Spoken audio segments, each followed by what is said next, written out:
Olá pessoal, tudo bem?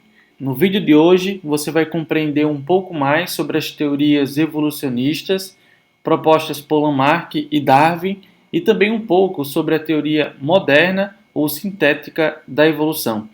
Para a gente estudar e desenvolver mais sobre esse assunto, eu trouxe aqui duas questões do Enem e uma outra questão de um vestibular tradicional. Vamos lá para a primeira questão. Darwin, em uma viagem às Ilhas Galápagos, observou que os tentilhões apresentavam bicos com formatos diferentes em cada ilha, de acordo com o tipo de alimentação disponível. Lamarck, ao explicar que o pescoço da girafa teria esticado para colher folhas e frutos no alto das árvores, elaborou ideias importantes sobre a evolução dos seres vivos. O texto aponta aqui uma ideia comum às teorias da evolução, proposta por Darwin e por Lamarck, refere-se à interação entre os organismos e seus ambientes, que é denominada de entre as opções inclui mutação, adaptação, seleção natural, recombinação gênica e também variabilidade genética. Bom, pessoal, para começar, para a gente responder essa questão, nós precisamos entender um pouco sobre as leis que foram deixadas ou formuladas tanto por Lamarck como também por Darwin. Vamos começar primeiro a falar sobre Lamarck. Lamarck foi um biólogo francês que nasceu em 1749 e morreu aos 85 anos em 1829. Esse cientista ele foi o primeiro a questionar sobre a evolução das espécies e por esse motivo merece crédito, mesmo que suas teorias não tenham sido muito eficazes para tentar responder como os seres vivos eles evoluem. Para Lamarck, a evolução das espécies ocorre devido às modificações que são impostas pelo meio em que eles vivem e durante os seus estudos deixou dois tipos de teorias.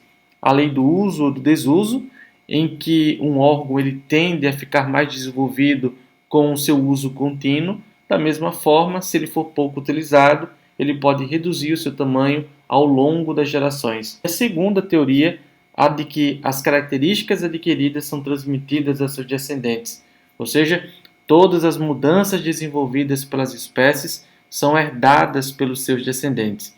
Observe que o texto ele traz a informação de que as características adquiridas é que são transmitidas aos seus descendentes. Hoje a gente sabe que isso não é possível. As características genéticas é que devem ser transmitidas à prole. Enquanto que Darwin ele foi um naturalista inglês que nasceu em 1809 e faleceu aos 73 anos, em 1882. Darwin demorou bastante para publicar o seu livro intitulado A Origem das Espécies e ele estabelece que a seleção natural é um mecanismo da evolução. Além disso, ele propôs que o meio ambiente exerce uma seleção natural que favorece os indivíduos portadores das características mais apropriadas para um determinado ambiente em um determinado tempo. E os mais aptos vivem mais tempo, reproduzem mais e transmitem as suas características aos seus descendentes. Dessa forma, Darwin fundamenta um ponto muito importante dentro da evolução, de que os organismos bem mais adaptados, eles sobrevivem e deixam mais descendentes. Voltando à nossa questão, já que agora a gente já refrescou a mente em relação a esses dois cientistas, observe que, apesar das diferenças que existem entre as leis de Darwin e de Lamarck, ambos dizem que os indivíduos sofrem efeito da evolução e possuem adaptações para sobreviver no ambiente. A interseção entre as teorias de Darwin e de Lamarck se refere à adaptação dos organismos ao seu ambiente. Então, a resposta correta dessa questão seria a alternativa letra B. Veja que a alternativa letra A letra D e a letra E não podem ser marcadas porque esses termos eles não estão presentes em nenhuma das teorias propostas por Darwin e por Lamarck. Eles só vão estar presentes na teoria sintética da evolução.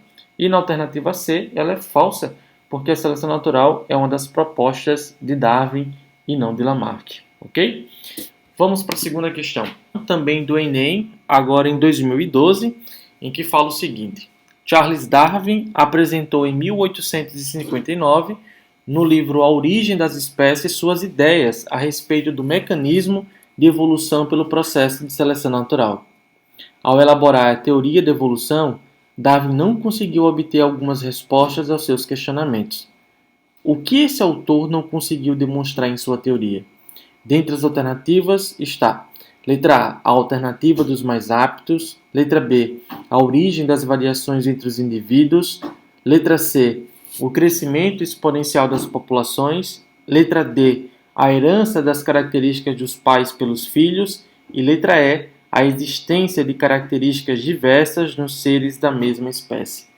Bom, embora seja uma questão do Enem, é uma questão de nível fácil, porque o objetivo está bem claro aqui, o que Darwin não conseguiu obter em resposta aos seus questionamentos. É muito simples a gente também responder essa questão, porque é óbvio que Darwin ele não conseguiu explicar a origem das variações entre os indivíduos. Darwin propôs a teoria da seleção natural a partir do princípio de que haveria diferenças entre os indivíduos que seriam selecionados de acordo com o meio, que permitiam uma melhor adaptação em relação à sobrevivência e também à reprodução.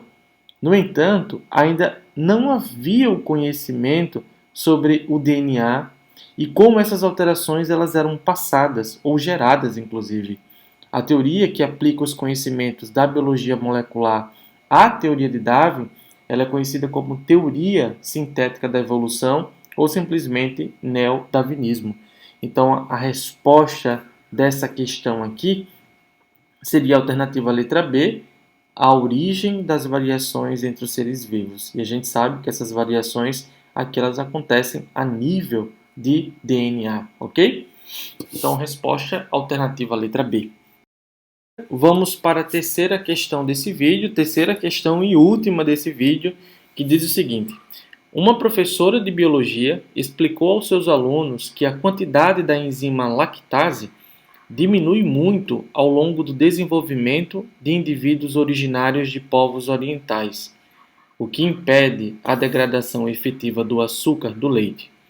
Uma das alunas comentou que essa diminuição de lactase deveria ser causada pelo tipo de alimentação característico dos orientais, pobre em leite e também seus derivados. A professora ponderou que a aluna havia expressado uma ideia que correspondia ao pensamento de qual cientista?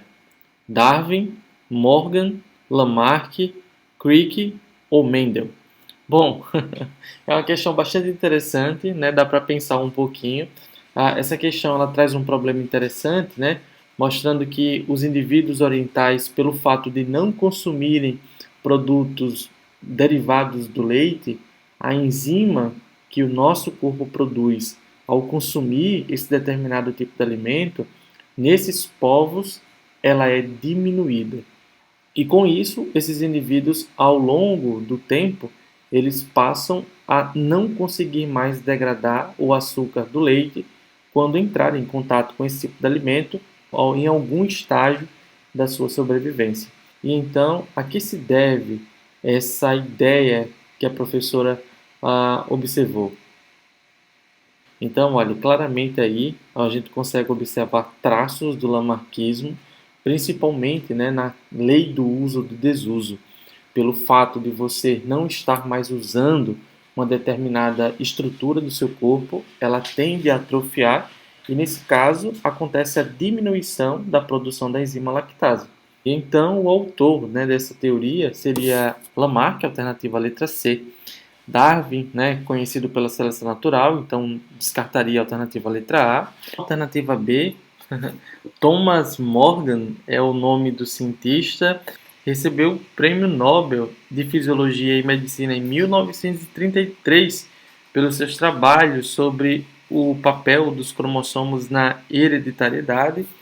Na alternativa letra D, em referência a um dos parceiros de Watson, o Watson e Crick, que em 1953, na Inglaterra, eles concluíram que a molécula de DNA tem a estrutura de uma dupla hélice. E na alternativa letra E, ela é falsa também, porque traz menção a Mendel, a grego Mendel, o pai da genética. Por hoje é só, espero que vocês tenham entendido um pouco mais sobre as teorias evolucionistas. E se você gostou desse vídeo, comenta, curte, e se tiver alguma crítica ou sugestão, pode também deixar aí nos comentários. Valeu, gente, até mais!